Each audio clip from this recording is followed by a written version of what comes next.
Salut à tous. Alors, avant de commencer, j'en profite pour vous souhaiter une merveilleuse année 2022, pleine de bonne santé et de mathématiques. Alors, aujourd'hui, on s'intéresse à un résultat phare des mathématiques, l'infinitude de l'ensemble des nombres premiers. Alors, si vous avez fait des maths en général, vous croisez cette notion-là en terminale, et on vous donne la preuve qui a été donnée par Euclide, qu'il a rédigée dans le tome 9 des éléments. C'est une œuvre qui comporte 13 tomes, et où il prouve ce résultat avec une stratégie qu'on appelle raisonnement par l'absurde. Du coup, aujourd'hui, je vous propose une autre preuve, et on va tenter de démontrer ce résultat-là à l'aide des nombres de Fermat. Alors vous allez voir, c'est pas très compliqué, il y a des preuves bien plus compliquées, et j'y reviendrai un peu plus tard. Du coup, avant de commencer, on a besoin du théorème fondamental de l'arithmétique. Si vous ne le connaissez pas, c'est que ou vous n'avez pas fait assez d'arithmétique, ou vous avez besoin de dépoussiérer un petit peu votre organe qu'on appelle cerveau. Alors, le théorème fondamental de l'arithmétique, c'est simple, il stipule que tout entier supérieur ou égal à 2 possède une décomposition en facteur premier. C'est-à-dire qu'il peut s'écrire de manière unique, je ne l'ai pas dit ici mais à l'ordre des facteurs près, comme le produit fini de nombres premiers à une puissance adéquate. Et pour éclairer tout ça, on résume rapidement, quel que soit le nombre entier que vous considéreriez, vous pouvez le décomposer en produit de nombres premiers, élevé à une certaine puissance. Par exemple, on va prendre 38. 38, c'est d'abord 19 fois 2, et le travail est fini. Pourquoi? 19 est un nombre premier, et 2 est le seul nombre premier pair. Du coup, on a décomposé à l'ordre des facteurs près 38 en produit de nombres premiers. Pourquoi on dit l'ordre des facteurs près? Parce qu'on aurait pu écrire 2 fois 19. On va en prendre un autre, 102 par exemple. 102 c'est 51 fois 2. 51 c'est 17 fois 3, donc on a 17 fois 3 fois 2. Et chacun des nombres ici est bien un nombre premier. Et on finit avec un petit dernier. 200 c'est 50 fois 4. 50 c'est 25 fois 2, donc on a 25 fois 2. Et 4 c'est 2 fois 2, donc on a 2 fois 2. 25 c'est 5 fois 5 fois 2 fois 2 fois 2. Et on trouve 5 au carré fois 2 à la puissance 3. On a encore décomposé 200 en produit de nombres premiers élevé à une certaine puissance. Ok? C'est clair pour vous? Allez, on passe à la suite. Et maintenant, on va s'intéresser à ce qu'on appelle les nombres de Fermat. Donc les nombres de Fermat sont simplement les nombres qui s'écrivent pour un certain n, 2 à la puissance 2 à la puissance n, plus 1. Du coup, l'objectif ici, ça va être de montrer que deux nombres de Fermat distincts sont premiers entre eux. Ok? Et de là, on prouvera assez simplement qu'il doit y avoir un nombre infini de nombres premiers. Pour rappeler brièvement, on dit que deux nombres A et B sont premiers entre eux, deux points, si ils n'ont aucun diviseur commun, sauf bien entendu le nombre 1. Vous pourriez, pour ceux qui connaissent un peu plus, caractériser cette propriété aussi en utilisant la notion de PGCD. Et on écrirait du coup PGCD de A et B égale à 1. Mais si vous n'êtes pas familier avec la notion de PGCD, il suffit simplement de retenir la première définition. Par exemple, est-ce que 20 et 50 sont premiers entre eux? Point d'interrogation. Non, pourquoi? Parce que 10 est un diviseur de 20 et 10 est un diviseur de 50. Et ils ont donc un diviseur commun. Deuxième exemple, est-ce que 9 et 16 sont premiers entre eux? Oui, ils sont premiers entre eux. Comment vous faites? Vous décomposez 9 en produit de nombres premiers, ça nous donne 3 fois 3, donc 3 au carré. On fait pareil pour 16, qui vaut 2 à la puissance 4. Et on voit du coup que les diviseurs de 9 sont quoi? Sont simplement 3, ou 3 au carré, et que les diviseurs de 16 sont simplement 2, ou 2 fois 2, donc 2 à la puissance 2, ou 2 fois 2 fois 2, donc 2 à la puissance 3, et bien entendu 2 à la puissance 4. Et on voit clairement qu'ils n'ont aucun diviseur commun. C'est bon? C'est clair pour vous? Allez, je vais effacer ça. Alors, pour poursuivre maintenant, on a besoin de montrer le résultat que je vais vous écrire ici. On va essayer de montrer que le produit de k allant de 0 jusqu'à n-1 dfk, donc des nombres de Fermat, est égal au nème nombre de Fermat moins 2. Alors, ce résultat-là, on va le montrer, bien entendu, par récurrence. Pour ceux qui ne sont pas familiers avec le raisonnement par récurrence, vous pouvez simplement admettre ce résultat-là et ça ne gênera pas la compréhension de l'exposé.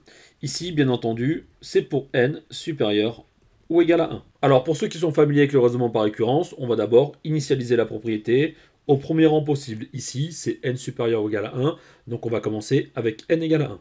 À gauche, ici, ça nous donne quoi? Quand on remplace n par 1, on a donc produit de k allant de 0 jusqu'à 1 moins 1 qui nous donne 0, très bien, dfk. Et à droite, on a quoi? F de 1 moins 2. Et on va montrer qu'effectivement cette propriété est vraie au rang numéro 1, en montrant que le résultat de ça est bien égal au résultat de ça. Ici à gauche, on trouve quoi? F de 0, qui nous donne, on remplace simplement ici les n par 0, et on trouve ici 2 à la puissance 0, ça fait 1, donc 2 à la puissance 1, ça fait 2, et 2 plus 1, ça nous donne 3. Donc on peut écrire ici 3. À droite, on trouve f de 1. F de 1, on fait pareil, on remplace n par 1, ça nous fait 2 à la puissance 1, 2, ok. 2 à la puissance de 4, 4 plus 1, 5, 5 moins 2, 3. Et on trouve ici 3. La propriété est initialisée. On suppose alors la propriété vraie au rang n, donc la propriété vraie au rang n, et la propriété bien entendu c'est celle-ci, et on montre qu'elle est vraie du coup au rang n plus 1. Et on montre qu'elle est vraie au rang n plus 1. Ok? Donc ici, en gros, il va falloir montrer que cette propriété est vraie au rang supérieur. Donc ici, au lieu de prouver l'égalité pour k allant de 0 jusqu'à n-1, on va prouver que l'égalité est vraie pour k allant de 0 jusqu'à n. Et ici, bien entendu, on remplacera n par n plus 1. Et on va se servir de quoi? De notre supposition au rang n, qui était que cette propriété était vraie dans sa forme originelle. Bref, ça peut être un peu confus pour ceux qui n'ont pas fait de récurrence, mais pour ceux qui ont fait de la récurrence, vous avez l'habitude. Du coup, je vais me mettre ici en jaune, et je vais partir du coup au rang n. Produit des k allant de 0 jusqu'à n dfk, c'est du coup fn fois le produit de k allant de 0 jusqu'à n-1 dfk. Ici, je vais faire quoi? Je vais utiliser ma supposition ici au rang n qui était donnée par cette égalité-là, et je vais remplacer du coup ce produit par fn-2. Et je trouve ici fn, facteur de fn-2. On a ici la valeur de fn, on va remplacer, et on trouve du coup ici fn, ça nous donne 2 à la puissance 2 puissance n, plus 1, facteur de fn-2, et ça nous donne du coup 2 à la puissance n, moins 1. Ici, on ne reconnaîtrait pas une identité remarquable, a plus b facteur de a moins b, et on va avoir du coup 2 à la puissance n, le tout au carré, moins 1 au carré. Et on trouve ici 2 à la puissance 2, le tout à la puissance n plus 1, moins 1, qui nous donne ici f de n plus 1, moins 2. Et on vient de montrer par récurrence que cette propriété énoncée au départ est vraie pour tout n. Ok, c'est bon pour vous? Du coup, je vais effacer tout le raisonnement ici. Très bien. Hop là. Et on encadre la propriété que l'on vient de démontrer. Donc maintenant, notre objectif, c'est de montrer que deux nombres de Fermat distincts sont premiers entre eux. D'accord? Donc si on prend soit m et m' distincts,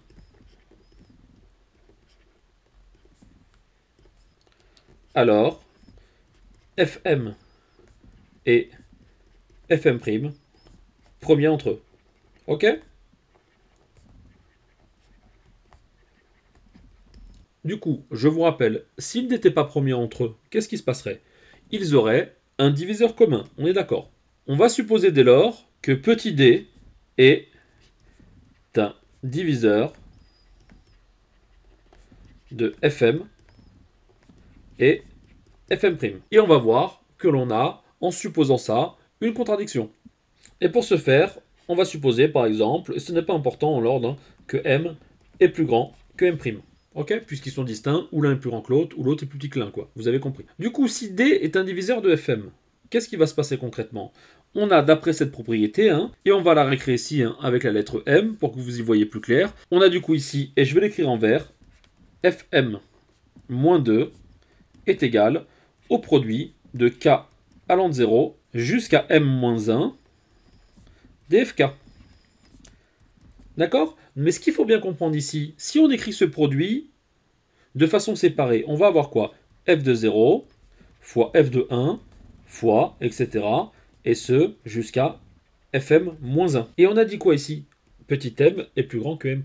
Donc forcément, là, ici, parmi les indices 0, 1, 2 jusqu'à m moins 1, il va y avoir ici un certain Fm'. Ok? Et peu importe, hein, ça peut être le dernier, ça peut être au milieu, ça peut être dans les premiers. Le tout est d'être persuadé pour vous, à ce stade-là, que Fm' va apparaître dans ce produit-là. Et maintenant, regardons ensemble. D est un diviseur de Fm et de Fm'. Du coup, D divise forcément ce produit-là, puisque Fm' fait partie du produit. Mais puisqu'on a supposé aussi que D divisait Fm, on n'a pas d'autre choix ici de dire que D divise 2. Ok? Et si vous ne le voyez pas, regardez un petit peu là-haut.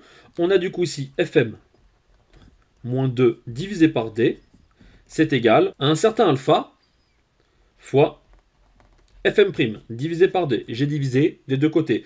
Et j'ai dit que tous les produits ici qui n'étaient pas Fm', je les ai mis dans alpha. Donc la valeur de ce produit donnera alpha. Et j'ai multiplié par le Fm' qui apparaît ici. Ok? De là à gauche, on a quoi? On a du coup, on sépare Fm divisé par D moins 2 divisé par D égale à alpha Fm' divisé par D. Mais puisque D, par supposition, divise Fm, et que D divise Fm', du coup, on a l'assurance ici à droite que l'on a affaire à un nombre entier. Puisque Fm divisé par D donne aussi un nombre entier, du fait que D divise Fm, on n'a pas d'autre choix ici que 2 divisé par D donne aussi un nombre entier. Vous ne pouvez pas avoir ici un nombre entier égal à un nombre entier moins un nombre qui n'est pas entier, puisque vous aurez dès lors à gauche un nombre qui n'est pas entier. Ok? Donc ici découle quoi? Que D est égal soit à 1, puisque c'est un diviseur de 2, soit à 2. Mais regardons maintenant comment s'écrit un nombre de Fermat. Un nombre de Fermat, c'est une puissance de 2, d'accord? Qui donne quoi? Un nombre pair plus 1. Donc on sait d'ores et déjà qu'un nombre de Fermat, ici, est un nombre impair. Du coup, il serait quand même un peu stupide d'affirmer que 2 puisse diviser un nombre impair, puisque 2 est un nombre pair. Et on peut affirmer sans difficulté que cette possibilité est à exclure. Et on vient de prouver alors qu'il n'y a pas de diviseur autre que 1 qui puisse diviser deux nombres de Fermat distincts. Ce qui signifie que Fm et Fm' sont premiers entre eux. Allez, résumons, on vient de dire quoi à l'instant? Si on considère M différent de M', ok, Fm et Fm', ok, sont premiers entre eux. En d'autres termes, ils n'ont aucun diviseur commun. En conséquence de quoi, il doit y avoir une infinité de nombres premiers. Alors à ce stade-là, ça ne doit pas être clair pour tout le monde. Essayez de penser autrement. Vous allez avoir ici une infinité de nombres de Fermat que vous allez pouvoir construire. Si vous prenez F1000, je vais prendre F2001, et on peut monter comme ça jusqu'à l'infini. Chaque nombre de Fermat que vous allez considérer, ok, et on va pouvoir les écrire ici, par exemple, F1, F2, etc., jusqu'à F de 10 000, ok. Chacun de ces nombres de Fermat-là n'a aucun diviseur commun avec tous les autres nombres de Fermat, ok. On sait quoi? On sait qu'un nombre de Fermat est un entier, et donc qu'il se décompose grâce au théorème fondamental de l'arithmétique comme produit de nombres premiers élevés à une certaine puissance. Du coup, dans F1, on va trouver une certaine décomposition, mais dans F2, cette décomposition ici ne doit comporter aucun élément présent dans F1, etc. Et ce, jusqu'à F de 10 000. Donc vous voyez bien, comme il y a une infinité de nombres de Fermat, vous allez avoir une infinité de décompositions dans lesquelles aucune d'entre elles ne comportera un nombre premier présent dans les autres. Et on a finalement construit un fil de pensée qui nous amène à la finalité irréfutable suivante: il y a forcément une infinité de nombres premiers, car il y a une infinité de nombres de Fermat. Allez, j'espère que ça aura été clair pour vous. J'ai essayé de simplifier au maximum cet exposé-là. Vous pouvez l'enregistrer dans une de vos cases mémoire et vous en servir le cas échéant. Allez, je vous dis à bientôt pour une prochaine vidéo. D'ici là, portez-vous bien. A plus, bye bye.